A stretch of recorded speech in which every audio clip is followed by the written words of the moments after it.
Well, good morning, folks. It's Friday morning, and it's going to be a steamy one for us today here in Lake City, I'm afraid.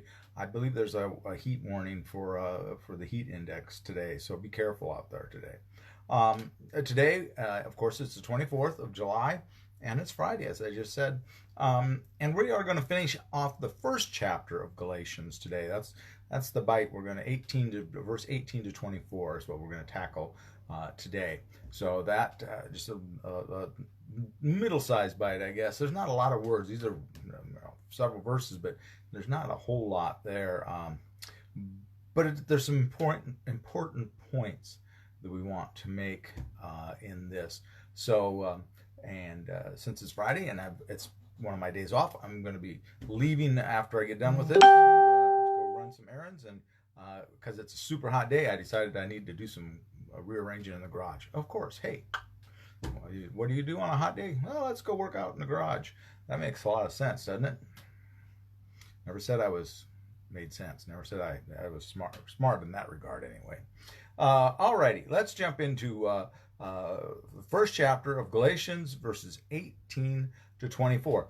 And if you'll remember, yesterday we left Paul off. He was talking about his conversion story, though it's a very staccato, and it's a very short little story that he gives us about his conversion. He doesn't go into any detail like we see in Acts per se, but that he is talking about that he is an instrument of God, and that through him God is proclaiming the gospel of Christ, the message of Jesus. And he also reiterates over and over that he didn't have any earthly teaching, that his revelation strictly is divine, if we want to look at it, say it that way, because that's what it was. So we can say it that way because that's what it was. Hey, all right. So and we left him going to Arabia and then coming back through Damascus. Okay. All right, and let's look at 18 to 24, and then we'll expound upon that a little bit and tie it into what we've been talking about, and hopefully get ready for tomorrow or when we jump into chapter 2. So let's look at 18 to 24 in the first chapter. Then, after 3 years, I did go up to Jerusalem to visit Cephas, and stayed with him 15 days. But I did not see any other apostle except James, the Lord's brother. In what I am writing to you before God, I do not lie. Then I went into the regions of Syria and Cilicia, and I was still unknown by sight to the churches of Judea that are in Christ. They only heard it said, the one who formerly was persecuting us is now proclaiming the faith he once tried to destroy, and they glorified God because of me. Okay. Now, at 3 years, it's not believed that it was 3 years after he returned back from Arabia and Damascus, but rather that's 3 years after the conversion experience. That's generally what's believed. There's people with different theories on that, but most likely, the way it's worded, it looks to me, I would agree, that it's 3 years from the time of the conversion. He goes off, and then after 3 years, he returns. And he goes to Jerusalem at that time. He hadn't had any contact with the other apostles. His only contact had been with this revelation of Christ on the road. Okay, and so that's his first contact with the other disciples, is the point he's trying to make. Okay, that he's already gone off and he was doing whatever he was doing as far as evangelizing in Arabia and in Damascus, the Damascus area and other places, and then he goes to Jerusalem. This is his first trip to Jerusalem in Galatians. Okay, at least first trip to Jerusalem after his conversion. Let's put it that way, because he would have been in Jerusalem at the time of the martyrdom of Stephen. Right, so. And he goes and he visits Peter then. And he spends 15 days with Peter. And the only other disciple that he sees is James, the brother of Christ, James the Just, who, of course, James is going to play a role in the rest of this letter also. Okay, it's important that he met James, I think, here. And James, the interesting thing is he identifies James as an apostle, okay? Did not see any other apostle except James, the Lord's brother. And I firmly believe that James is one of the, and I don't go with the idea that James was anti-Jesus during Jesus' life and only converted. I think James was on board before. But that's just my theory on having what I've studied with James. I'm a fan of James. I'll confess that. I think that we would do well spent to focus a little bit more on what James was about. And I've always said that if I could go back and meet someone from that period of time, I think that what I would like to do is sit down with James and Paul and Jesus and find out what was going on. Of course, I'm going to need some more miracle than just time travel. I'm going to need a miracle being able to understand Aramaic or Hebrew, or them understand English, because obviously I'm certainly not an Aramaic speaker. So, any rate, he has gone and spent 15 days is all. A little over, 1 day, over 2 weeks that he spent there.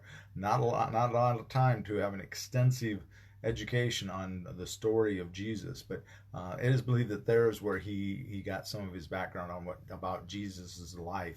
But the interesting thing about Paul's letters, he doesn't spend much time talking about Jesus' earthly life, ever. That's not his focus. His focus is on what Jesus did on the cross and where we're going from there, and not backing up. That's one of the reasons why I think the Gospels were written, was that there just wasn't a whole lot of things there in the letters that we had of Paul's. And of course, the letters of Paul are earlier than any of the Gospels that we have in the canon anyway. Some believe that the Gospel of Peter is, at least in part, predates some of that, but that's another story. The point he's making here, of course, again, he's reiterating, he's strengthening that point that my teaching came from God alone. But the other point that's made here, and a point that we can bring into our own lives, is just how unlikely Paul was to become this disciple, and the most, well, we hate to say it, but the most productive of the disciples. Without a doubt, the majority of the New Testament is influenced, not written by Paul. And then he was so successful in taking it out to the Gentiles and making it into this movement that brought in all of these Gentiles into it. Christianity just wouldn't be what it is today without the efforts that Paul had had. Of course, we would believe that someone else would have picked up the cross and taken it on if it wouldn't have been for Paul. But nonetheless, Paul is the least likely. He's talking about here that the churches didn't know him by face, but they knew him by reputation. Because yesterday he talked about in verse 13 how he was violently persecuting the church of God. And here at the end, he's talking in verse 23, talking about that the one who formerly was persecuting us is now proclaiming the faith he once tried to destroy. So we see this very, very real thing that God can call whoever God wants. And I've had some conversations with people about, this person or that person, how awful they are, this or that. And the bottom line is, God can use whoever he chooses. God can change the heart of anyone. He can change the life of anyone. So don't look at someone and think, well, obviously because of what this person's past was like, I can't believe that God can use them. Trust me, those church members there, those early Christians, would certainly have not thought that God was going to pick Paul or Saul, as he was before the conversion, to be that incredible instrument of the evangelism, of this message of the gospel. He would not have been on the radar for those folks at all, not one iota. And so we want to make sure that when we are seeing things going on in our world, we don't go, oh, well, God would never use that person.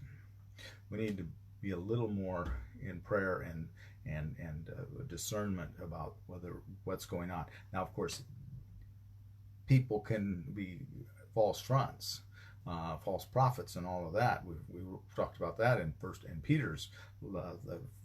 Second Peter. But at the same time, here in this letter to the Galatians and in the life of Paul, we see this very real phenomena that God does and can do and will do will do again. Trust me. He'll use the least likely, those that we wouldn't have even thought. And I feel in no small way that my life is a small reflection of Paul, because certainly, as I've said before, those that knew me early in my life would not think I would be coming on the internet every morning and talking to you about God. That wouldn't have been, and I wouldn't have thought so. Not that many terrible years ago. Half of my life ago, I certainly was not thinking that way, trust me. And anyone that knew me half of my life ago would have thought they would have thought you were as crazy as those people that were telling them, listen, this guy that once was persecuting the church, now he's spreading the gospel. So that's a big part of what we can learn from Paul, period. But at this point in Galatians, that last two verses that we have today, 23 and 24, and they only heard it said, the one who formerly was persecuting us is now proclaiming the faith he once tried to destroy, and they glorified God because of me. Because of Paul being that instrument, God is glorified. So let God be glorified by your life today. Be a blessing to someone today, and hopefully we will see you tomorrow morning at 9. And then don't forget, Sunday, 10 o'clock, we'll be worshiping. I have a suspicion that this Sunday it's going to be too warm to be outside. We'll wait and see what comes, but if it's anything like this morning, we'll have to be in the air conditioning. And thank God for air conditioning. And thank you, Lonnie. If I haven't, I thanked Lonnie Daisy for getting the air conditioning up and running in the sanctuary, so that we will have nice cool air, so we can meet in comfort. So have a very blessed day, and as I said, please be a blessing to someone today. See you later. Bye-bye.